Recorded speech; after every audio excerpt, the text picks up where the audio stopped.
Hey, ¿qué onda, gente de YouTube? Mi nombre es Cristian y en este video continuaremos con el curso de programación en C++ que he dejado abandonado en mi canal.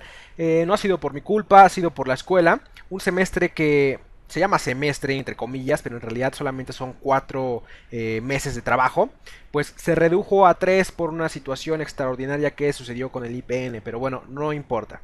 El tema es que ya estoy de vacaciones y ya voy a empezar a subir, espero, 2 videos por lo menos a la semana para pues ponerme al corriente con este curso de programación en C++ que ha sido descontinuado.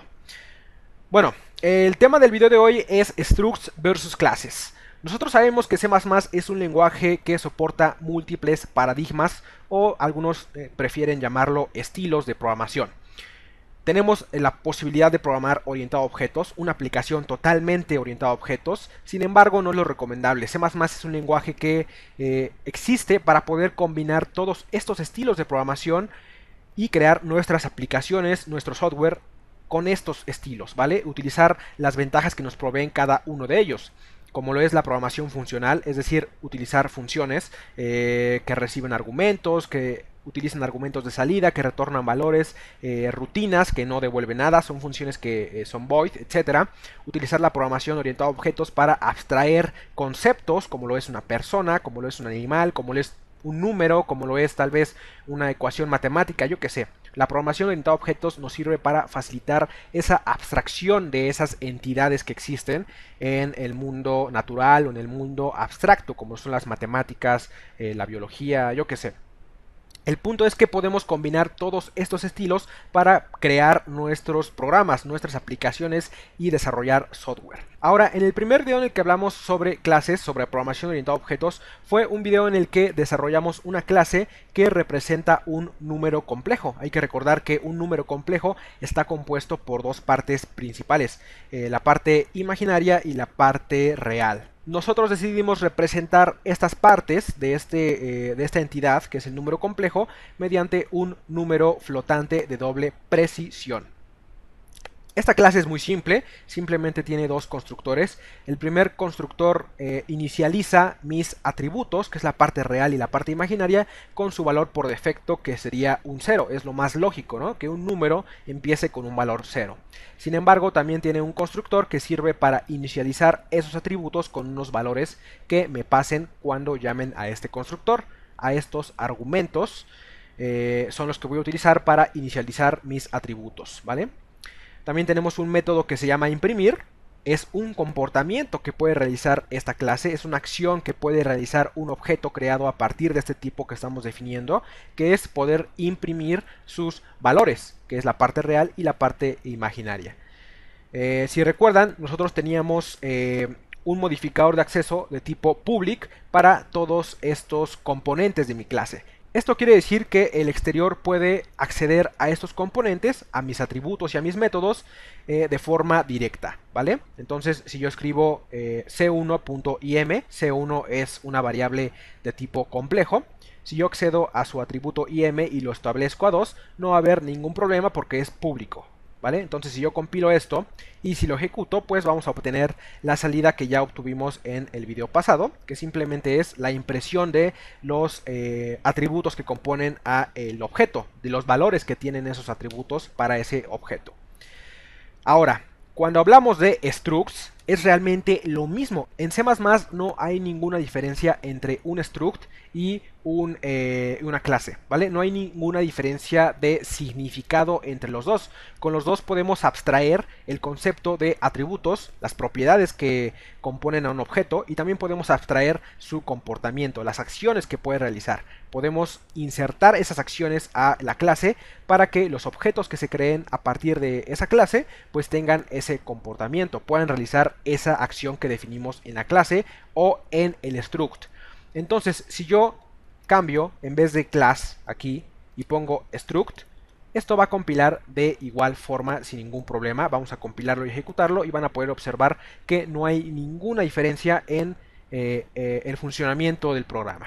La única diferencia vital entre una clase y un struct es que en la clase todo es privado por defecto. Es decir, si yo aquí especifico este tipo complejo como class, si yo quito la palabra clave public y entonces todo está sin ningún modificador de acceso definido. Si yo trato de compilar esto, el compilador me va a decir que no es posible, que hay un error de compilación. Básicamente, ¿por qué? Porque en una clase todo es privado por default. Entonces, si yo trato de acceder a la propiedad IM, al campo IM del objeto C1, esto me va a dar un error de compilación porque es privado. Yo no tengo acceso a ese atributo más que la propia clase. Solamente la clase tiene acceso a esos campos privados. ¿Vale? Entonces, desde el exterior yo no puedo acceder a algo privado. ¿Qué pasa si yo ahora cambio esta palabra clave class por struct? ¿Vale? Es igual la abstracción de un objeto, que en este caso es un número. Sin embargo, ahora es un struct. Esto va a compilar sin mayor problema, porque en un struct todo es público por default. Es decir, todo el mundo tiene acceso a estos componentes de la clase, a sus propiedades y a sus métodos, ¿vale? Entonces, cuando yo compilo esto, pues el compilador no me va a dar ningún error de compilación, porque todo esto es válido, porque todo es público. Entonces, yo puedo acceder a estos componentes, al método imprimir, al atributo RE, al atributo IM de forma directa.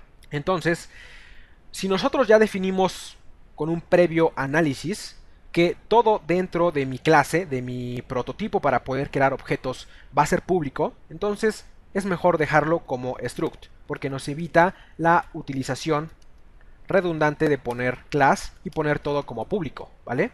Si vamos a diseñar una clase, en realidad pues tendría que estar compuesto por las partes privadas, la parte pública y en ciertos casos la parte protegida si es que estamos utilizando herencia. Sin embargo, si ya definimos que todo va a ser público, no es necesario que sea una clase y escribir explícitamente public, sino que utilizamos directamente la palabra clave struct para definir este tipo que se llama complejo y todo va a ser público por default. Ahora, algunos podrían estar pensando que esta es una mala práctica de programación orientada a objetos, ya que no estamos encapsulando a los atributos.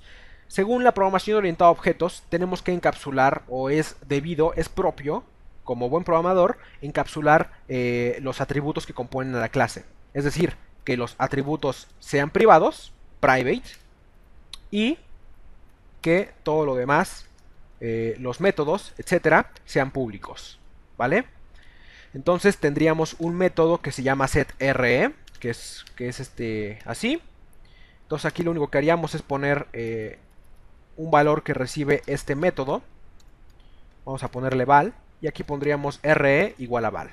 De esta forma ya estamos encapsulando las propiedades que componen a mi clase, o a mi struct. En todo caso, realmente es lo mismo. Lo único que cambia es que en una es todo por defecto público y en la clase todo por defecto es privado, ¿vale? Sin embargo, agregar este tipo de métodos de acceso a una clase en la que es incómodo, de hecho, acceder mediante estos métodos de acceso a estos atributos, pues entonces en realidad le quita valor la encapsulación a mi clase. ¿A qué me refiero con esto? Que es más cómodo acceder a los atributos que componen a mi clase de forma directa sin preocuparme por tener que utilizar un método de acceso para cambiar el valor de esta variable. Es muy incómodo, por ejemplo, para este pequeño programa, tener que acceder a la parte imaginaria mediante un método de acceso que se llame setIm, y aquí le pondría, por ejemplo, 2. Realmente es la misma acción, c1.im igual a 2. Si tuviéramos un método de acceso que se llame setIm, pues entonces tener que utilizar ese método de acceso pues es incómodo realmente, porque en ese método de acceso lo único que hago es establecer el valor de mi atributo a lo que me manden al argumento de ese método de acceso, a este setIm. ¿Qué pasa si en vez de establecer el valor de im en 2, yo quiero sumarle 2? Si yo tuviera que utilizar un método de acceso, no puedo realizar esto de forma directa como lo estoy haciendo acá, sino que tendría que escribir c1.getIm y a eso le sumamos 2. No se les hace muy incómodo, no se les hace un desperdicio de líneas y solamente estamos estableciendo los valores. Entonces realmente este tipo de protección a los atributos que no la necesitan, no necesitan ninguna protección. Yo debería de ser capaz de acceder a estos atributos de mi clase sin necesidad de utilizar un método de acceso. Estas realmente son decisiones que se toman en el diseño de nuestra clase, de nuestro modelo orientado a objetos.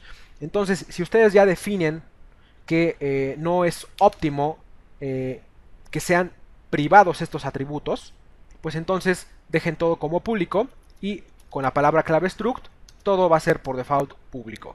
Entonces es una pequeña reflexión para que tomen en cuenta los diseños que hagan orientados a objetos para que no abusen de la encapsulación, que a veces solamente es pues un tope y complica las cosas donde no debería haber tanta pues dificultad para hacer las cosas. Con esto me despido, espero que el video les haya gustado. Si así fue, pues le dan un like, se suscriben si no están suscritos y nos vemos en la siguiente. Se cuidan, bye y hasta luego.